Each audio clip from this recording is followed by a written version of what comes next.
ನನ್ನ ಹೆಸರು ಅಂಜನ್ ಅಂತ. ನಾನು ಧಾರವಾಡ ಜಿಲ್ಲೆ ಕುಂದಗೋಳ ತಾಲೂಕಿನಾಗ ಒಂದು ಕೌಡಿಗೆರೆ ಅಂತ ಒಂದು ಹಳ್ಳಿ. ನನ್ನ ಫಸ್ಟ್ ಸಿನಿಮಾ ಎರ್ರಾಬಿರಿ ಅಂತ ಆ ಕಡೆ ಭಾಗದಲ್ಲಿ ಮಾತ್ರ ಜಾಸ್ತಿ ರಿಲೀಸ್ ಆಯಿತು. ಇಲ್ಲೂ ಆಗಿತ್ತು, ಬಟ್ ಥಿಯೇಟರ್ ಸಿಕ್ಕಿದ್ದಿಲ್ಲ ನನಗೆ. ನಮ್ಮ ಕಡೆ ರಿಲೀಸ್ ಆದಮೇಲೆ ತುಂಬ ಹೆಸರು ಬಂತು. ಅದೊಂದು VT ಮೂಲಕ ನೋಡಿದ್ರಿ. ಅದಾದ್ಮೇಲೆ ನಾನು ಇನ್ನೊಂದು ಸಿನಿಮಾ ಮಾಡಿದೆ, ಅದು ಕೂಡ ಶೂಟ್ ಕಂಪ್ಲೀಟ್ ಆಗಿದೆ. ಅದ್ರ ಜೊತೆಗೆ ನನಗೆ ಮಲ್ಲಿಕ್ ಸರ್ ತುಂಬ ಹಳೆಯ ಸ್ನೇಹಿತ ಪರಿಚಯ. ಸೊ ಅವರೊಂದು ಕತೆ ಮಾಡ್ಕೊಂಡಿದ್ರು. ಕತೆ ಕೇಳಿದಾದ್ಮೇಲೆ ಅವಾಗಲೇ ಹೇಳಿದ್ರು ಸರ್ ನಾನು ಹಿಂಗೆ ಅಪ್ರೋಚ್ ಅಂತ. ಸೊ ಅದರಲ್ಲಿ ನಾನು ಸೆಲೆಕ್ಟ್ ಆದೆ ಸಾಯಿ ಸ್ಟಾರ್ ಸಿನಿಮಾಸ್ ವತಿಯಿಂದ. ಚಾನ್ಸ್ ಕೊಟ್ಟಂತಹ ಮಲ್ಲಿಕ್ ಸರ್ಗೆ ಆ್ಯಂಡ್ ಅಶೋಕ್ ಸರ್ಗೆ, ದಾವಲ್ ಸರ್ಗೆ, ಸುಜಾತ ಅಕ್ಕಗೆ ಆ್ಯಂಡ್ ಟೋಟಲ್ ಎಲ್ಲ ತಂಡಕ್ಕೆ ಥ್ಯಾಂಕ್ ಯು.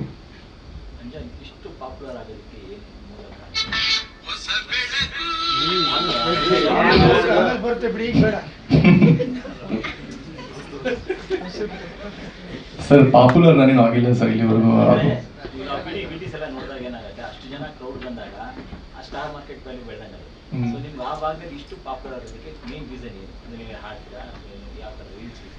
ಇಲ್ಲ, ಮೊದಲೆಲ್ಲ ಮಾಡ್ತಿದ್ದೆ ಸರ್. ಅಂದ್ರೆ ಚಿಕ್ಕ ಶಾರ್ಟ್ಸ್ ಎಲ್ಲ ಮಾಡ್ತಿದ್ದೆ. ಅವಾಗ ಯಾವ್ದು ರೀಲ್ಸ್ ಇರಲಿಲ್ಲ, ಇನ್ಸ್ಟಾಗ್ರಾಮ್ ಇರಲಿಲ್ಲ. ಮೊದಲು 2016-17 ಆವಾಗಲೇ ನಾನು ಮಾಡಿಬಿಡ್ತಾ ಇದ್ದೆ. ಫೇಸ್ಬುಕ್ ಆಗ್ತಾ ಇದ್ದೆ, ಅದು ವೈರಲ್ ಆಗಿತ್ತು. ಸೊ ಅದು ಅನ್ಅಫಿಷಿಯಲ್ ಆಗಿ ಮಾತಾಡ ಬಿಗ್ ಬಾಸ್ ಕೂಡ ಒಂದು 2 times ನನ್ನ ಕಾಲ್ ಬಂದಿತ್ತು ಆವಾಗಲೇ. ಪೇಪರ್ ಕೂಡ ತುಂಬ ಬಂದಿದೆ. ಅದು ಲಾಸ್ಟ್ OTT ಪ್ಲಾಟ್ಫಾರ್ಮ್ ನಾನು ಕಾಲ್ ಮಾಡಿದ್ರು. ನನಗೆ ಅಂದರೆ ಅಲ್ಲಿ ಗೊತ್ತಿಲ್ಲ ನನಗೆ ಹೇಗೆ ಹೋಗ್ಬೇಕು, ಅಲ್ಲಿ ಏನು ಮಾಡ್ಬೇಕಂತ. ನನಗೆ ತುಂಬ ಜನ ಸ್ನೇಹಿತರು ಬೇಡ ಬಿಗ್ ಬಾಸ್ ಬೇಡ, ಸಿನಿಮಾ ಮಾಡೋ ಅಂತ ಹೇಳಿದ್ರು. ಸೊ ಅವಾಗ ನನ್ನ ಶಾರ್ಟ್ ಫಿಲ್ಮ್ ಮಾಡ್ತಾ ಬಂದಾಗ ಸೋಷಿಯಲ್ ಮೀಡಿಯಾದಲ್ಲಿ ತುಂಬ ಫೇಮಸ್ ಆದ, ಇವು ಬಿಗ್ ಬಾಸ್ಗೆ ಹೋಗ್ಬೇಕು, ಇನ್ನೊಂದು ಚಿಕ್ಕ ಹಳ್ಳಿ ಹುಡುಗ, ಒಂದು ಇಂಥ ನಟರಿಗೆ ನಾವು ಸಪೋರ್ಟ್ ಮಾಡಬೇಕು ಅಂತ. ಸೊ ಅವಾಗ ವೈರಲ್ ಆಗ್ತಾ ಆಯಿತು. ಸೊ ಎರ್ರಾಬಿರಿ ತುಂಬ ರಿಸಲ್ಟ್ ಚೆನ್ನಾಗತ್ತೆ ಆ ಕಡೆ, ನಮ್ಮ ಭಾಗದ ಕಡೆ. ಸಿನಿಮಾದಿಂದ ಹೆಸರಾಗಿದೆ. ಸೊ ಆ ಸಿನಿಮಾದಿಂದ ಬದುಕ್ತಾ ಇದ್ದೀನಿ. ಅದರಿಂದ ಇನ್ನೊಂದು ಸಿನಿಮಾ ಮಾಡಿದೆ, ಶೂಟ್ ಕಂಪ್ಲೀಟ್ ಆಗಿದೆ, ಜೊತೆಗೆ ಈ ಸಿನಿಮಾ. ಆ್ಯಂಡ್ ಈ ಸಿನಿಮಾದಲ್ಲಿ ಪಾತ್ರ ಬಗ್ಗೆ ಹೇಳ್ಬೇಕಂದ್ರೆ ಇದು ಪಕ್ಕ ಉತ್ತರ ಕರ್ನಾಟಕ ಭಾಷೆ ಸಿನಿಮಾ. ಇದು ಅಲ್ಲಿ ಉತ್ತರ ಕರ್ನಾಟಕದ ಸಂಸ್ಕೃತಿ, ನಮ್ಮ ಧರ್ಮ ಪರಂಪರೆ, ಅಲ್ಲಿ ಲೈಫ್ ಸ್ಟೈಲು. ಒಂದು ಹುಡುಗ ಓದಿದವ್ನು ಹೆಂಗೆ ನೋಡ್ತಾರೆ, ಓದಿದವ್ನು ಹೆಂಗೆ ನೋಡ್ತಾನೆ. ಸೊ ಹಳ್ಳಿನ ಯಾರು ಕಾಪಾಡ್ತಾರೆ? ಎಲ್ಲರೂ ಓದಿ ಪಟ್ನಾ ಸೇರಿದ್ರೆ ಹಳ್ಳಿ ಉದ್ಧಾರ ಮಾಡೋದು ಯಾರು? ಸಿಂಪಲ್ ಆಗಿ ಹೇಳ್ಬೇಕಂದ್ರೆ ಎಲ್ಲರೂ ಓದಿ ಸೀಟೆ ಸೇರಿ ಹಳ್ಳಿನ ಅನಾಥಾಶ್ರಮ ಮಾಡ್ತಿದ್ದಾರೆ ಮತ್ತು ವೃದ್ಧಾಶ್ರಮ ಮಾಡ್ತಿದ್ದಾರೆ. ನೀವು ಇವಾಗ ಹಳ್ಳಿಗೆ ಹೋಗಿ ಸರ್, ನಾನೇನು ರೀಸೆಂಟಾಗಿ ನಮ್ಮ ಊರಿಗೆ ಹೋಗಿದ್ದೆ. ಐ ಥಿಂಕ್ ಮಧ್ಯಾಹ್ನ 1 ಗಂಟೆ ಅನ್ಸುತ್ತೆ. ನಾನು 2020 ನೋಡಿದಾಗ ಹೋದಾಗ ತುಂಬ ಜನ ಸ್ನೇಹಿತರು ಬಂದು ಮಾತಾಡ್ತಾರೆ ನನ್ನ, ಅಣ್ಣ ಬಂದ್ರು ಅಂತ. ಮೊನ್ನೆ ಹೋದಾಗ ಒಬ್ರು ಕಾಣ್ತಾ ಇಲ್ಲ ಅವರಲ್ಲಿ, ಅಜ್ಜಿ ಅಜ್ಜ ವಯಸ್ಸಾದವರು. ಸೊ ಇದು ಏನಕ್ಕೆ ಆಗ್ತಿದೆ ಅಂದ್ರೆ ಜಾಬ್ ಸಿಗ್ತಾ ಇಲ್ಲ. ಸ್ವಲ್ಪ ಓದ್ಕೊಂಡು ಬೆಂಗಳೂರು ಸೆಟ್ಲ್ ಆಗ್ಬಿಡ್ತಾರೆ, ಅಪ್ಪ ಅಮ್ಮನ ಅನಾಥರ ಮಾಡ್ತಾರೆ, ಅದೇ ಊರನ್ನ ವೃದ್ಧಾಶ್ರಮ ಮಾಡ್ತಿದ್ದಾರೆ.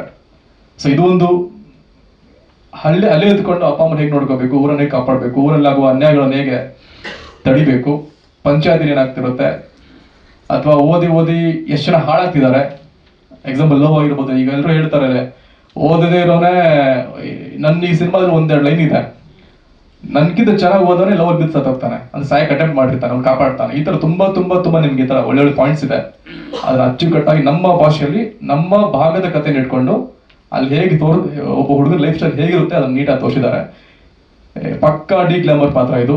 ರಂಗಾಯಣ್ ಸರ್ ಜೊತೆ ವರ್ಕ್ ಮಾಡಿದ್ರೆ ತುಂಬಾ ಖುಷಿ ಆಯಿತು. ಆ್ಯಂಡ್ ರಾಜೇಶ್ ಕಾರ್ ಅಂತ ಆಗಿರ್ಬೋದು, ತುಂಬಾ ಜನ ಕಲಾವಿದರು ತುಂಬಾ ಸಪೋರ್ಟ್ ಮಾಡಿ ತುಂಬಾ ಚೆನ್ನಾಗಿ ಮಾಡಿದೀವಿ. ಮಾಧ್ಯಮ ಸ್ನೇಹಿತರಿದ್ದಾರೆ ನಾವು ಇವತ್ತು ಈ ಲೆವೆಲ್ ಬಂದಿದ್ದೀನಿ. ನನ್ನೆಲ್ಲ ತುಂಬಾ ಜನ ಇಂಟರ್ವ್ಯೂ ಮಾಡಿದ್ದಾರೆ. ನೀವು ಯಾವಾಗಲೂ ಹೇಳಿದ್ರಿ ಸರ್ ಪಾಪ್ಯುಲರ್ ಅಂತ. ನಾನು ಪಾಪ್ಯುಲರ್ ಮಾಡಿದೆ ಮೀಡಿಯಾ. ಸೊ ಆ ಮೀಡಿಯಾಗೆ ನಾನು ಯಾವ್ದು ಋಣಿಯಾಗಿರ್ತೀನಿ. ನಮ್ಮ ಸಿನಿಮಾ ದಯವಿಟ್ಟು ಪ್ರಮೋಟ್ ಮಾಡಿ, ಚೆನ್ನಾಗಿದ್ರೆ ಪ್ರಮೋಟ್ ಮಾಡಿ, ಸುಮ್ಮನೆ ಬೇಡ. ಈಗ ಇನ್ನೊಂದು ರೀಸೆಂಟ್ ಆಗಿ ಸ್ಲೋ ಸಾಕಾಗಿ ಹೋಗ್ತಾ ಇದೆ, ಅಲ್ಲಿ ಯಾವ್ದು ಪ್ರಮೋಷನ್ ಇಲ್ಲ, ಬಟ್ ಕಂಟೆಂಟ್ ಸಿನಿಮಾ ಗೆದ್ದೇ ಗೆಲ್ಲುತ್ತೆ ಅನ್ನೋಕೊಂದ್ರೆ ಎಕ್ಸಾಂಪಲ್ ಅದು. ಸೊ ನಮ್ಮ ಸಿನಿಮಾದಲ್ಲಿ ನಮ್ಮ ಭಾಷೆಯ ಕಂಟೆಂಟ್ ಸಾಕಾಗಿದೆ ಅಂತ ಅನ್ಕೊಂಡಿದ್ದೀನಿ. ಆ್ಯಂಡ್ ಇಂಥ ಪಾತ್ರ ಕೊಟ್ಟಂತಹ ನಿರ್ದೇಶಕರಿಗೆ ಆ್ಯಂಡ್ ನಿರ್ಮಾಪಕರಿಗೆ, ನನ್ನ ಎಲ್ಲ ತಂತ್ರಜ್ಞರಿಗೆ, ಆ್ಯಂಡ್ ಫಸ್ಟ್ ಟೈಮ್ ನಾನು ಆವಾಗಲೇ ಸರ್ ಹೇಳಿದ್ರು ಸಾಂಬಾರ್ ಸರ್ ಜೊತೆ ವರ್ಕ್ ಮಾಡ್ತಾ ಇದ್ದೀನಿ. ಧರ್ಮ ವಿಷಯ ನಾನು ಫ್ಯಾನು, ಯಾಕಂದ್ರೆ MS Dhoni film background score ನೋಡಿದಾಗ ಒಂದೊಂದು ಫ್ಯಾನ್ ಆಗಿದೆ. ಅವ್ರ ಜೊತೆ ವರ್ಕ್ ಮಾಡ್ತಿದ್ದೀನಿ. ಸೊ ಖುಷಿ ಇದೆ. ಆನಿಮಸ್ಟ್ ಎಲ್ಲ ವರ್ಕ್ ಮಾಡಿದ್ದಾರೆ. So I am blessed. ಸರಿ, ನೀವು ಈ ಸಿನಿಮಾ ಬಗ್ಗೆ ಹೇಳಿದ್ರಿ. ಅಂದ್ರೆ ಈ ಸಿನಿಮಾದಲ್ಲಿ ಓದಿ ಆದ್ಮೇಲೆ ಎಲ್ಲ ಸಿಟಿಗೆ ಹೋಗಿ ಸೆಟ್ಲ್ ಆಗ್ತಾರೆ, ಹಳ್ಳಿ ಹೆಂಗಾಗ್ತಿದೆ, ಮತ್ತೆ ಓದೋರು ಲೆವೆಲ್ ಬೀಳ್ತಾರೆ, ಓದಾದ್ಮೇಲೆ ಏನೆಲ್ಲ ಪ್ರಾಬ್ಲಮ್ಸ್ ಆಗ್ತಿದೆ ಅಂತ. ಅಂದ್ರೆ ನೀವು ಓದೋದೇ ಬೇಡ ಅಂತ ಏನಾದ್ರು ಪ್ರಮೋಟ್ ಮಾಡ್ತಿದ್ದೀರಾ? ಓದೋದೇ ಬೇಡದ ಪ್ರಮೋಟ್ ಮಾಡ್ತಿಲ್ಲ ಮೇಡಮ್. ಈಗ ಅದು ಓದಿದಿರೋ A ಗ್ರೂಪ್ ಅಂತ ಅನ್ಕೊಳ್ಳಿ, ಓದಿದಿರೋ D ಗ್ರೂಪ್ ಅನ್ಕೊಳ್ಳಿ. ನಾವು ವಿಷನ್ ಹೇಗಿರುತ್ತೆ ಅಂದ್ರೆ, ಈಗ ಓದಿದಿರೋನ ಇಲ್ಲಿ ಕಾನ್ಸಂಟ್ರೇಟ್ ಮಾಡ್ತಾರೆ. ಚಿಕ್ಕ ವಯಸ್ಸಲ್ಲಿ ನೀ ಚೆನ್ನಾಗಿ ಓದು ಅಂತಾರೆ.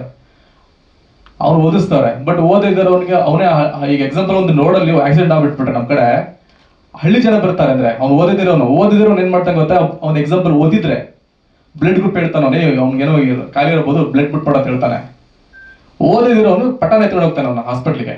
ಇಲ್ಲಿ ಅಡ್ವಾಂಟೇಜ್ ಹೇಳ್ತಿಲ್ಲ, ಡಿಸ್ಅಡ್ವಾಂಟೇಜ್ ಹೇಳ್ತಿಲ್ಲ ನಾನು ಇಲ್ಲಿ. ಅದು ಮನುಷ್ಯತ್ವಕ್ಕೆ ಮಾತ್ರ ಬರುತ್ತೆ, ಮನುಷ್ಯತ್ವ ತೋರಿಸ್ತಾ ಇದೆ ಸಿನಿಮಾದಲ್ಲಿ. ಅಂತ ಬಂದಿರೋದು. ಮೇಡಮ್ ಎಜುಕೇಶನ್ ಇಲ್ಲದೆ ಇದ್ದಾಗೆ ಮನುಷ್ಯತ್ವ ಇರುತ್ತೆ ಮೇಡಮ್.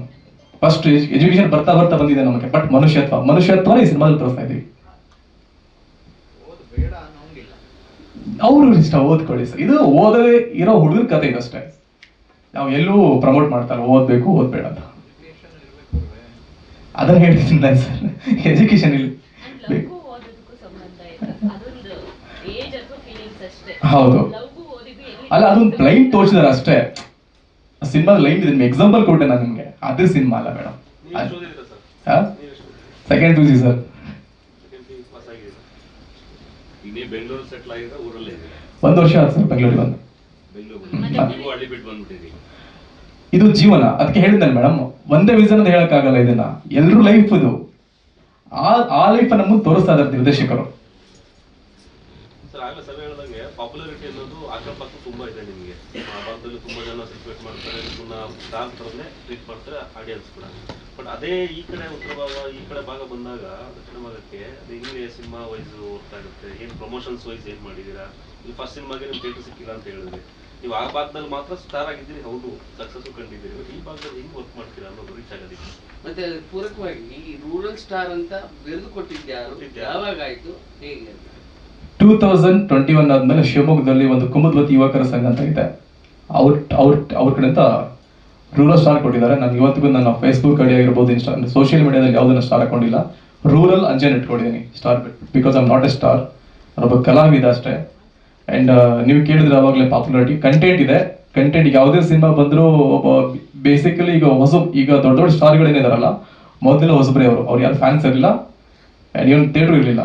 ಸೊ ಕಂಟೆಂಟ್ ನಂಬ್ಕೊಂಡು ಅವರು ಇವತ್ತಿಗೂ ದೊಡ್ಡ ಸ್ಟಾರ್ ಆಗಿದ್ದಾರೆ. ಸೊ ನಾನು ಕಂಟೆಂಟ್ ನಂಬಿದ್ದೀನಿ ಸರ್, ಈ ಕಂಟೆಂಟೇ ಸಿನಿಮಾ. ಸಿನಿಮಾಗೆ ಒಂದು ಗಟ್ಟಿ ಕತೆ ಇದ್ರೆ ಅದೇ ಯಾವ ರೀತಿ ಹೀರೋ ಆಗಿ ನಿಲ್ಲುತ್ತೆ ಅಂತ ಬಹಳ ಚೆನ್ನಾಗಿ ಹೇಳಿದ್ರಿ. ಧನ್ಯವಾದಗಳು, ತುಂಬಾ ಒಳ್ಳೇದಾಗ್ಲಿ ಈ ಸಿನಿಮಾ ಮೂಲಕ ಅಂಜನ್ ನಿಮ್ಗೆ. Thank you madam, thank you. ಈ ಸಿನಿಮಾ ಸ್ವಾದಿಷ್ಟತೆಯ ಸ್ವಾದ, ತಾಜಾತನದ ಆಹ್ಲಾದ, ಉತ್ತಮ ಆರೋಗ್ಯ ಮತ್ತು ಹೆಚ್ಚಿನ ರೋಗ ನಿರೋಧಕ ಶಕ್ತಿಯ ವೃದ್ಧಿಗೆ ಈಗ ನಿಮಗೆ ಸಿಗುತ್ತಿದೆ ಉತ್ತಮ ಗುಣಮಟ್ಟದ ಪೌಷ್ಟಿಕಾಂಶ. Shri Vaidik millet health mix, ಇದು ಸಿರಿಧಾನ್ಯಗಳ ಸಂಪತ್ತು.